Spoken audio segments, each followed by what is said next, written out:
What does a dispute about foolishness have to do with him?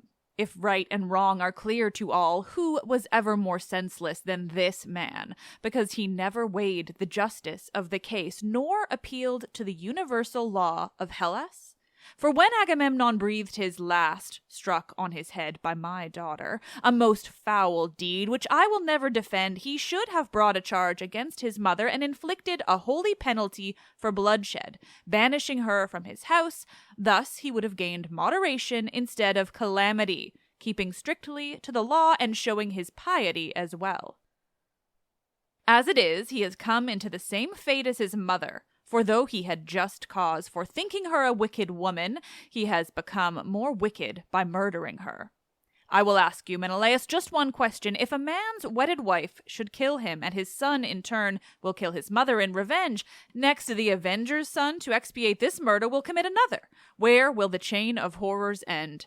Our forefathers settled these matters the right way. They forbade anyone with blood upon his hands to appear in their sight or cross their path, but they purified him by exile. They did not kill him in revenge. Otherwise, someone, by taking the pollution last upon his hands, is always going to be liable to have his own blood shed. Now I hate wicked women, especially my daughter who killed her husband. Helen, too, your own wife, I will never commend, nor would I even speak to her. And I do not envy you a voyage to Troy for a worthless woman. But the law I will defend with all my might to put an end to this brutal spirit of murder, which is always the ruin of countries and cities alike.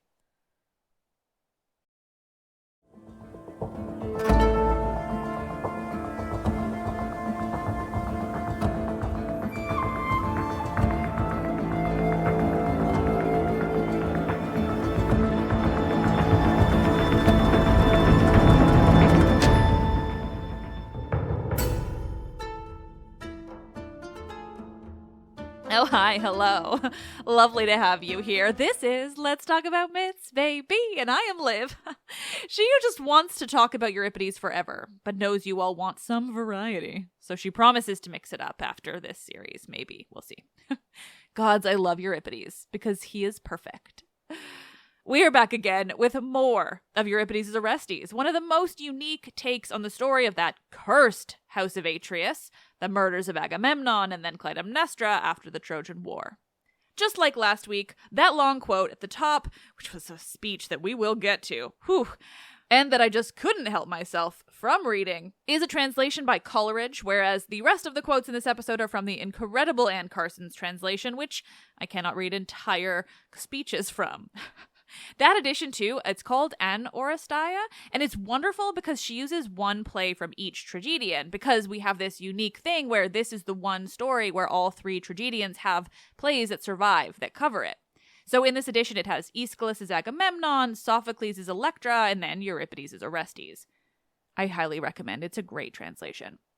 To remind you all where we left off, Orestes and Electra, the son and daughter of Agamemnon and Clytemnestra, have murdered Clytemnestra in retribution for her murder of their father, Agamemnon.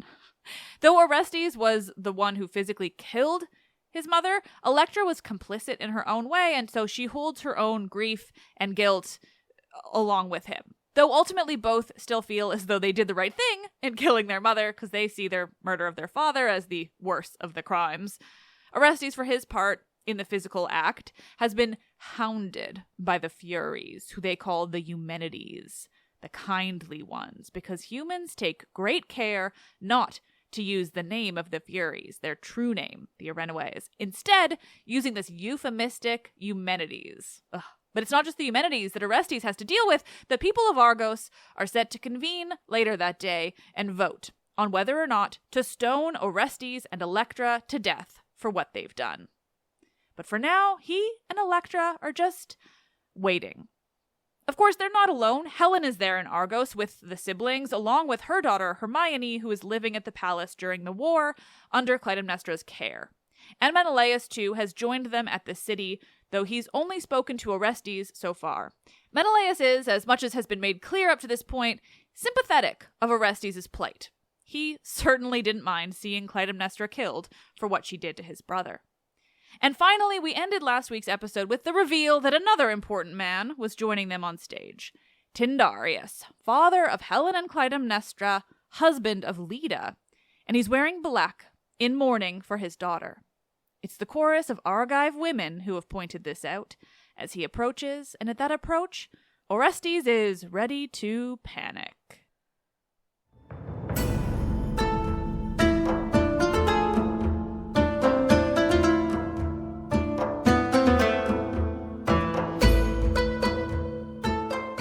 This is episode 206, Setting the House Ablaze, Not Using Fire. Euripides' Orestes, Part 2.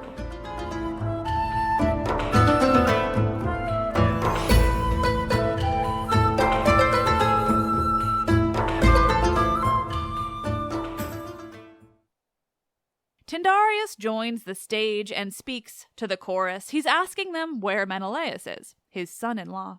He explains that he was just at his daughter's grave, pouring libations for Clytemnestra, when he heard that Menelaus and Helen had arrived there in Argos too. Of course, he doesn't need the chorus to show him Menelaus, as he's also there on stage, where Tyndareus seemingly hasn't noticed him. Same with Orestes. He hasn't yet seen him. Menelaus speaks first, showing himself to Tyndareus with a kind word of greeting, but before Tyndareus can say more than a quick hello to his son-in-law, he spots Orestes. Quote, "Here is the mother killer snaking about in front of the house. Look at him, how he drips, unhealth, shudder object." Tyndareus seems to expect Menelaus to side with him, to see Orestes as this murderer deserving only of hatred, but Menelaus just says, quote, "He is the son of my beloved brother." There are so many family dynamics at play here. Two brothers married to two sisters where so much shit goes down. It makes this particular story of familial murder so much more interesting. Brothers, again, married sisters, marriage and in-laws don't change the relationships between siblings, and so Menelaus is more concerned with the death of Agamemnon than he is the death of Clytemnestra. And can anyone blame him? Tyndareus, though, can only see the horror in what Orestes has done. He questions whether Menelaus thinks that he's anything like his father, like Agamemnon, the great hero of the Trojan War. At least, that's how these men see Agamemnon. I, of course, have a different opinion. Menelaus says that Orestes is like his father. Yes, just unfortunate. He confirms, though, that he has an obligation to his nephew. He doesn't say it outright, but the implication is there. Orestes might have killed Tyndareus' daughter, but he did it because Tyndareus' daughter killed Menelaus' brother. Tyndareus tells Menelaus bluntly, quote, "Your time in the East has barbarized you." To which Menelaus replies, quote, "It was always Greek to respect one's kin." So much to unpack here. I know I explain this so often, but I never know who is coming to these episodes and what they do and do not know. So let me remind you all again. The word barbarian in ancient Greek just means that one is not Greek, but also it is still a very judgy. By spending so much time in Troy in the East, Tyndareus claims that Menelaus himself has become this barbarian. But like Menelaus says, the Greeks always had a specific way of dealing with those who murdered their family members, or rather, the death of family members broadly. Menelaus is clear he's more tied to his brother, and thus his brother's son, than his sister-in-law and her death. The two go back and forth when it comes to this. Tyndareus isn't letting up, and neither is Menelaus. They throw barbs, accuse each other of not respecting laws, of getting stupider in old age. Then Tyndareus launches into a speech explaining himself. This is the speech I read at the top. He rejects the idea that Menelaus suggested, that Orestes was acting smart in what he did. No, he says, smart would have been to punish Clytemnestra for what she did, which Tyndareus agrees was horrific and wrong, but that she should have been punished the right way, cast out, sent into exile, that murder shouldn't be met with more murder. Quote, "But as things are now, he's taken on board the same devils as she. He was right to think her evil, but this murder makes him more to blame." Then Tyndareus presents this situation to Menelaus for him to think about. What if, one day, Orestes, his wife, kills him, and then their son kills her, and then his son kills another in return? When will it end? How long will it continue? The question is both valid in terms of the law and what is right, but also it reminds the audience of the curse on Menelaus' own family. Like, Tantalus killed Pelops, and when Pelops was returned to life by the gods, he too killed another, and then his son Atreus killed Thyestes' children, and it kept going and going all the way down to Orestes, now having killed his mother, who killed his father, who killed his sister. He's right. Where will it end? And for all, Tyndareus just had some very valid points about right and wrong and murder and retribution, revenge and everything that it contains. He then says, quote, "Now me, I despise impure women. In the first place, my daughter who slew her husband, and this Helen of yours I won't even mention. You launched 1,000 ships for that?" Yes, those were all things that I read in the whole speech at the top, but these are in Carson's translations and they're better. So, don't go thinking Tyndareus is just a man who loved his daughters and wants to defend that. He seems more interested in the crime that Orestes committed than the actual murder of his daughter. He does, however, turn to Orestes now and asks him very specifically how could he do it? How he felt when Clytemnestra begged him to spare her life, begged for mercy. Quote, "At any rate, it's obvious the gods hate you. You're paying off your mother's blood in bouts of lunacy." He finishes his speech by telling Menelaus very clearly, don't go against the gods. Don't go against the divine laws. Don't help your nephew after what he has done. Let Argos do what they're going to do. Let them kill him for the murder. His last lines are, quote, "I'm a fortunate man in other ways, but not in daughters. There I struck out."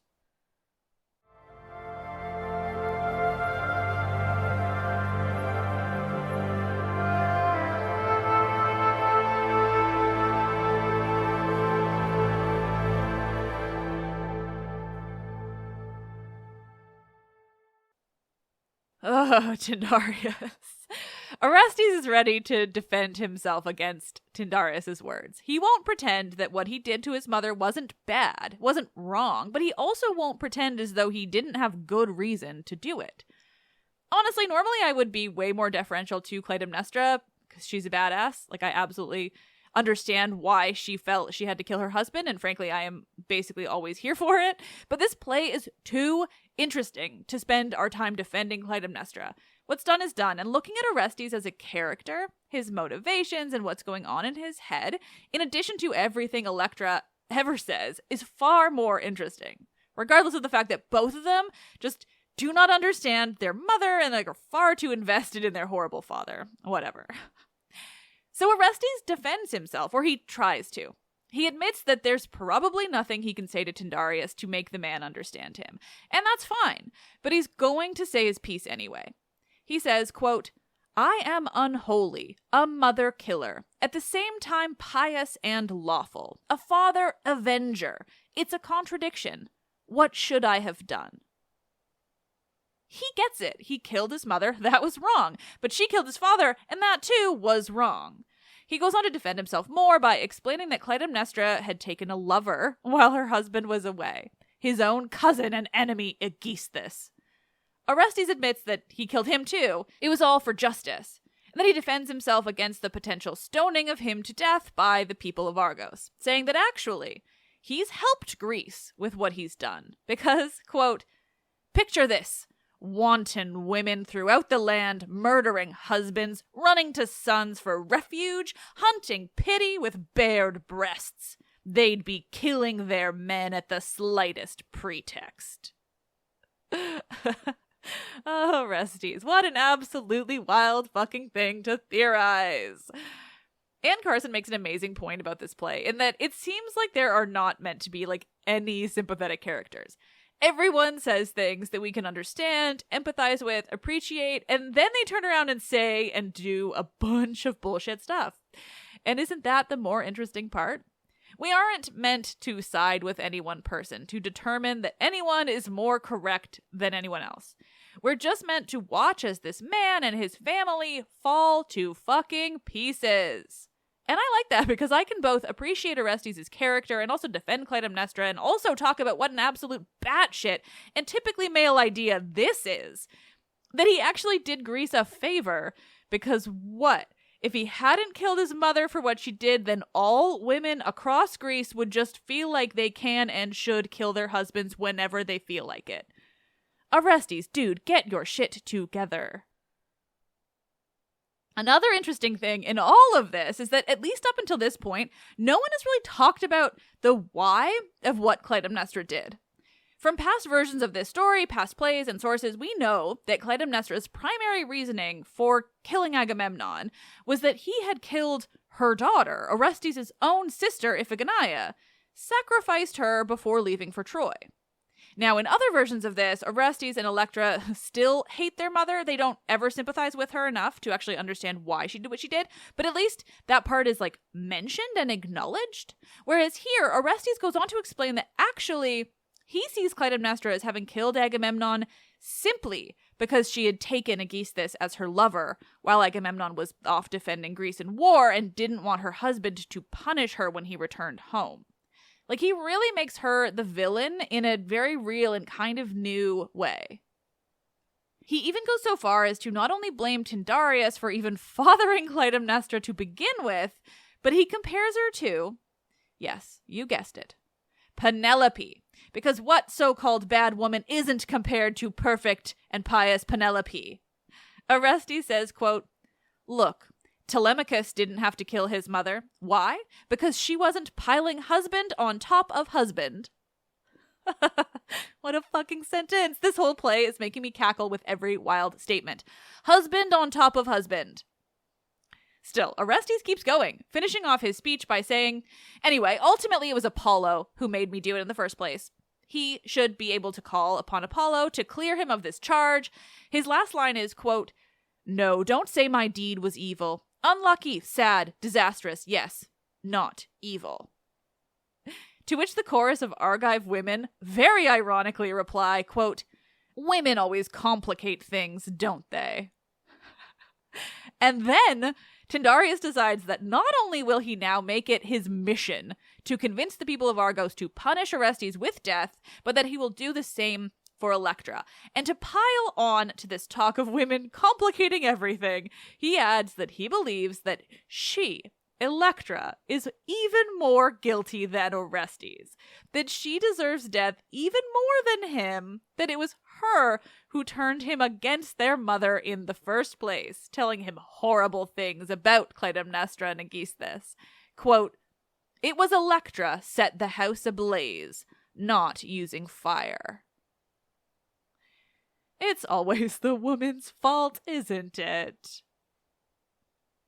Now, I think a lot of people might read a play like this, particularly if they've not read a lot of Euripides, and see all of this and as an actual indictment against women, that it's a play that might confirm the nonsense spewed, say, in the Thesmophoriadzusai, that Euripides hated women and wanted to make them look bad, always.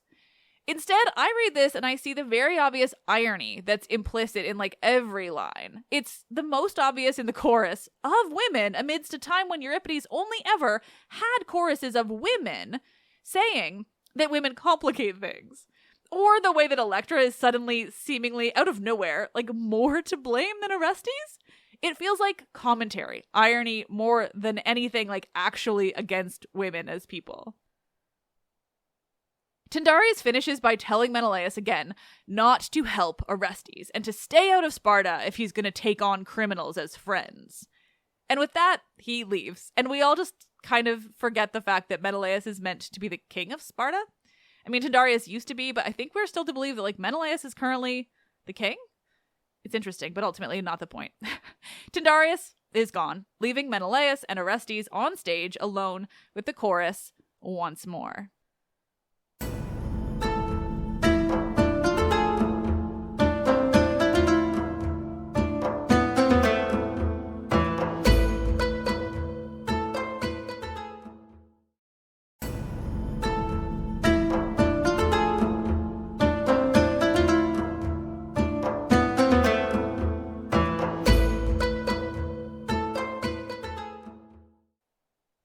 With his grandfather, Tyndareus, gone, Orestes returns his attention to his uncle, Menelaus. Menelaus, though, needs a minute to think through everything that's happened. And once again, we get this kind of like odd interjection of comedy into this otherwise tragic play, as though Euripides is playing with the audience completely, playing with the irony inherent in a story like this, having comedy elements that are essentially just kind of like goofy. Menelaus asks Orestes to give him a minute to speak, that sometimes silence is better than speaking, and sometimes speaking is better than silence.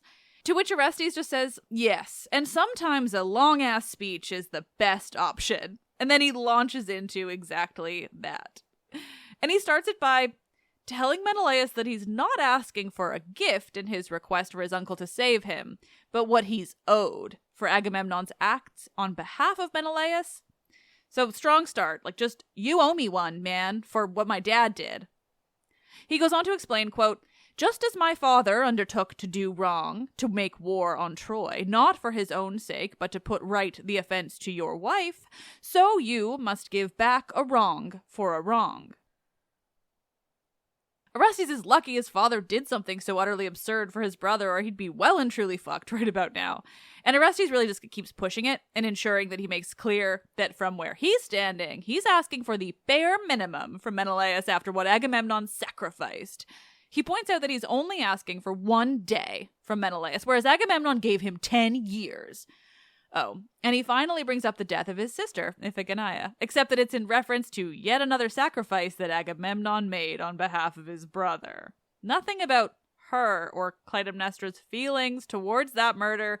Just, well, he had to kill his daughter to get you to Troy, and I'm not asking you to murder Hermione for me. So really, again, I'm doing you a favor. He goes on. He asks Menelaus to think about what Agamemnon would say, what he would think if he were there watching now. He knows it's impossible. He says, but when things are impossible is when people really need friends. And then he's done. Quote, okay, there you have it. I've made my claim. I want survival. Who doesn't?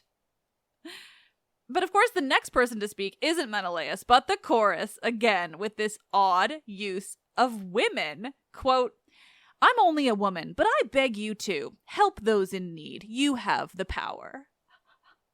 I am just so curious what Euripides is doing here, but I have all the confidence that he is doing it intentionally. Like, he knows the strength of women. Electra is a strong character, let alone everyone else he's written. And he's really playing with things here, playing with the role of women in this world, like infusing every line about them with sarcasm or irony. And like, he hasn't even used the chorus that much except to just kind of infuse these like weird women-based statements. Menelaus, though, doesn't tell Orestes what he wants to hear. He tells his nephew that he wants to be clear. He does respect him, even what he did to an extent. He wants to share his pain, their family, and family also helps fight enemies. But, he adds, that's only possible when one has the means. And after all the horrors of the Trojan War, he does not have the means. He is confident that the armies of Argos would best him if he went to war on behalf of Orestes, so he can't promise that. Instead, he suggests Orestes negotiate with the people. That maybe diplomacy is the best bet, and perhaps he could even walk away from this alive. Like, maybe the mob of Argives could find it in their hearts to show compassion to Orestes, to spare his life. Instead, he says he'll help by trying to convince Tyndareus and the Argives to be wise in their decision. He tries to be reassuring in whatever way he can. He tells the truth. This is their only and best option. And with that, he leaves Orestes on the stage with just the chorus. And Orestes does not take this well. It's as though he hears something completely different from Menelaus, some kind of like outright betrayal, rather than an honest assessment of what is physically possible. It's another reminder that while Orestes may have seemed to be lucid since Menelaus joined him on the stage, he is still fighting his demons, literally, as the Eumenides, the Furies, just hound him internally. His first words are to call Menelaus a worm, to rage that his uncle was willing to go to war for a woman, Helen, but not for his nephew. And I mean, he's not technically wrong there, but it seems like Menelaus was pretty upfront about why he can't help through force. It's not that he doesn't want to, it's that they'd all die. He calls out to his own father, Agamemnon, announcing that he's friendless, betrayed, that they have no hope, all is lost. Before the very next line is, quote, "Oh, but look, here comes Pylades, my dearest friend. A sight as sweet as calm water to sailors." Not so friendless after all, are you, Orestes? Once again, he's done a complete about-face, reminding the audience that all is not well in Orestes' mind. He is scattered, broken, fighting at every turn. And we meet Pylades.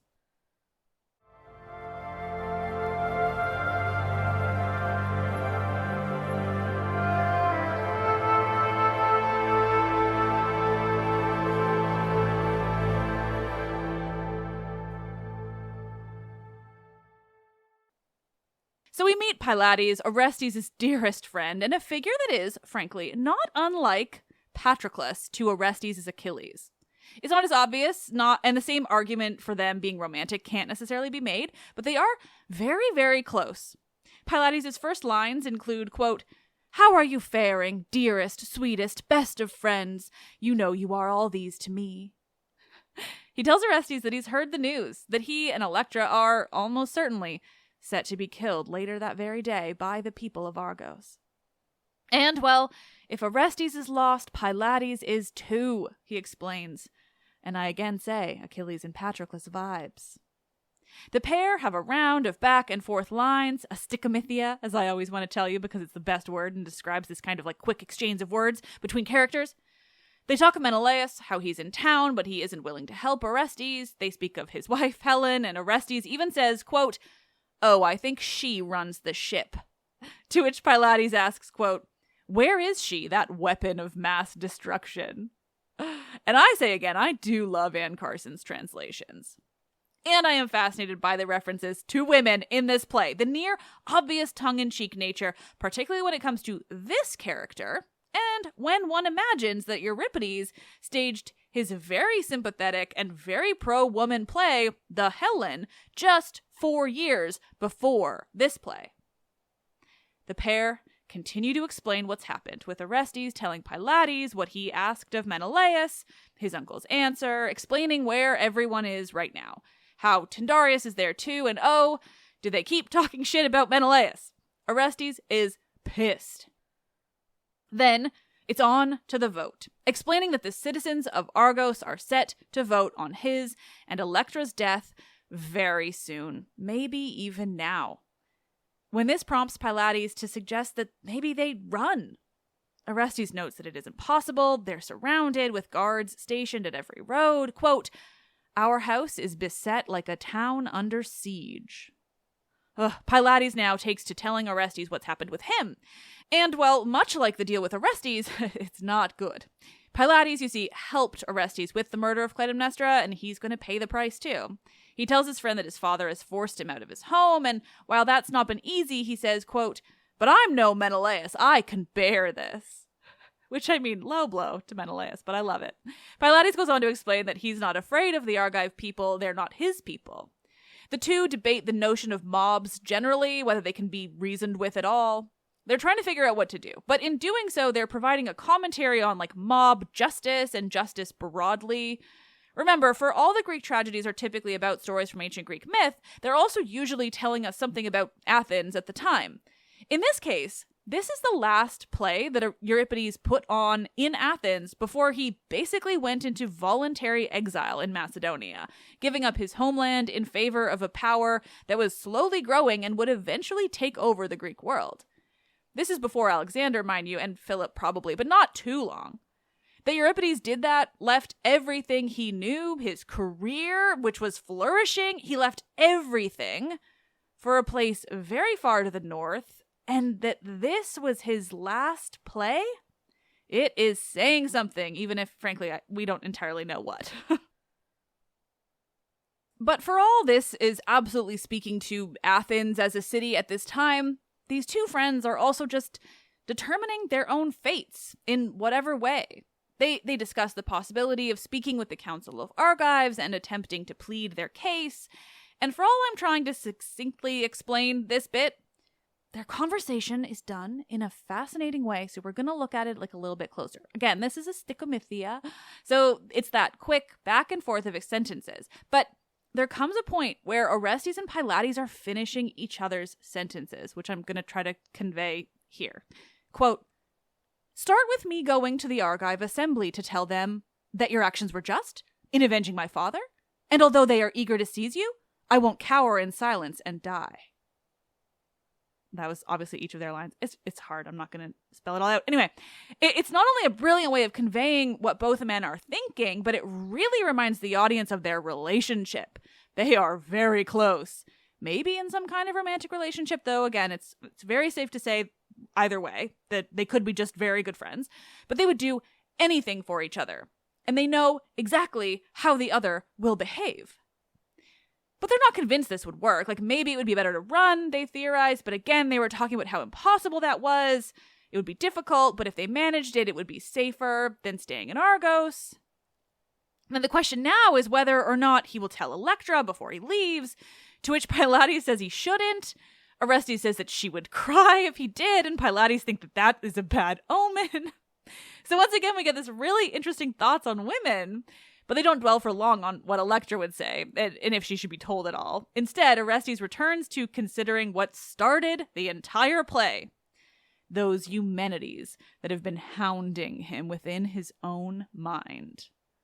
Quote, "One last worry," Orestes says, and when Pylades asks what he's referring to, he says, quote, "The ghastly goddesses, they'll send my wits astray." Ugh. Pylades offers to take care of Orestes, though, and when Orestes tells him that it would be rotten to care for him, Pylades replies, quote, "Not to me, not if it's you." And again, I say Achilles and Patroclus vibes. And even if they weren't lovers, I am fascinated and full of joy by their friendship. It's lovely. All the mother killing aside. Orestes, though, is more worried for what it might do to his friend to care for him in his madness. He's worried it might even rub off on Pylades in some way. But Pylades is certain he's going to be there for Orestes. He's going to care for him. That's the type of friends that they are. With things seemingly decided, it seems like Orestes' plan is to run, and Pylades will go with him. But he now wants to visit his father's tomb in a last-ditch effort to pray to Agamemnon to save his son. So Pylades says he will bring him there. He will help him. For all Orestes has been speaking, at least mostly clearly and lucidly, he still is not well. Those Eumenides are there. They're keeping a close eye on him, ready to spring at any moment, driving him back into his own mind and the horrors that exist within it. Orestes and Pylades leave the stage to the chorus, who sing of the house of Atreus, that cursed house of Atreus.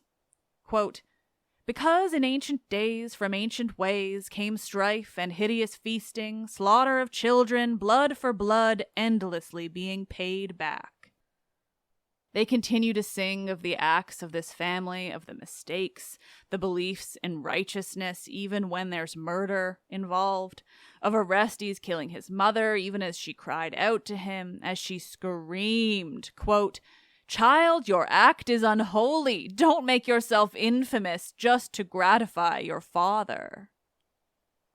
They sing of the blood on Orestes' hands, the furies hounding him for what he's done, the madness that consumes him. Quote, "You wretch, your mother bared her breast. You sank your sword in it." And then Electra joins once more. The chorus tells her what's happened, that Orestes and Pylades have gone to the Council of Argives. But before they can say more, a messenger arrives with news. And oh, how we love a messenger here with news. Remember, the action rarely, if ever, happens on stage in Greek tragedy. That is where the messengers usually come in, and this time is no different. Messenger tells Electra, quote, "The Argives voted death for you and your brother." Electra cries out, distraught, but she pulls herself together enough to ask for details, to ask how she and her brother are set to die.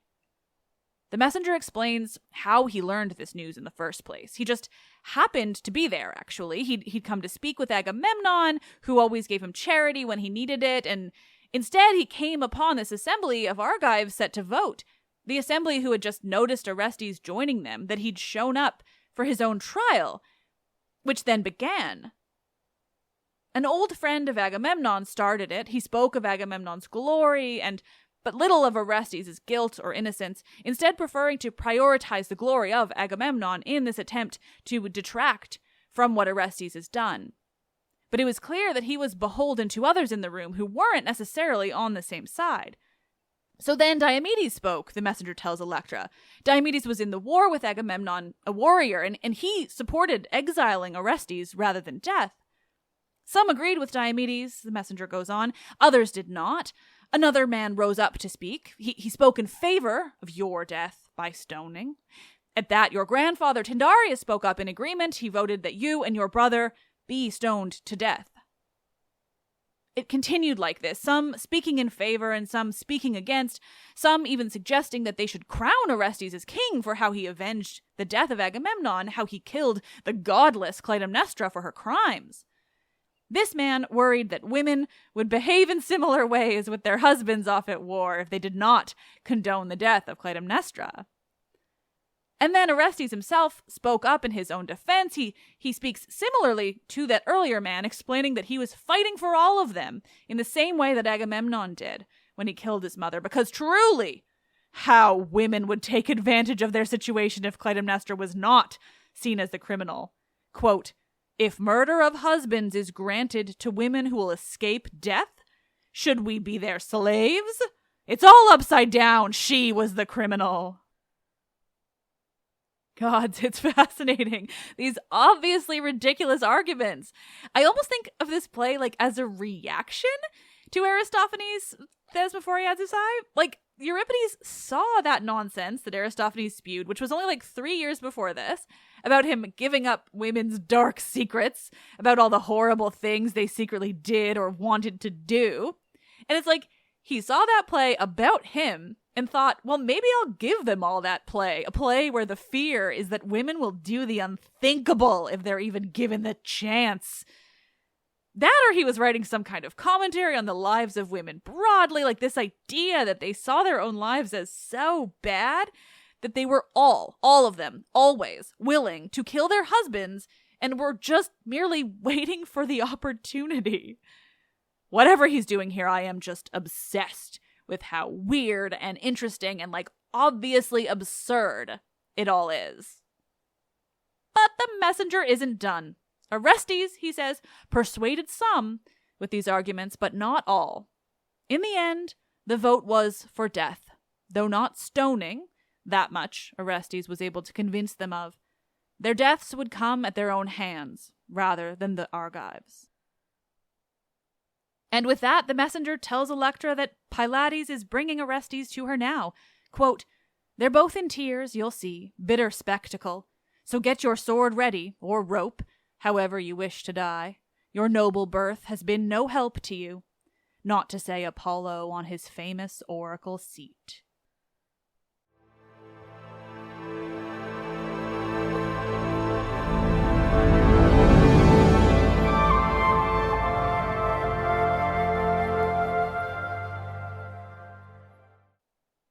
That title was a quote from Anne Carson's translation. Oh, nerds. I fucking love this play, and gods, I love Euripides. This play is so interesting because it normally, really wouldn't be one of my favorites. While I love this cursed family, I prefer Euripides plays to be about, women directly, but, it's these odd, ironic jabs against women here. It's Orestes' wild mind and behavior. It's Electra broadly. It's the way that so few, if any, of the characters in this play are actually likable or redeeming in any way.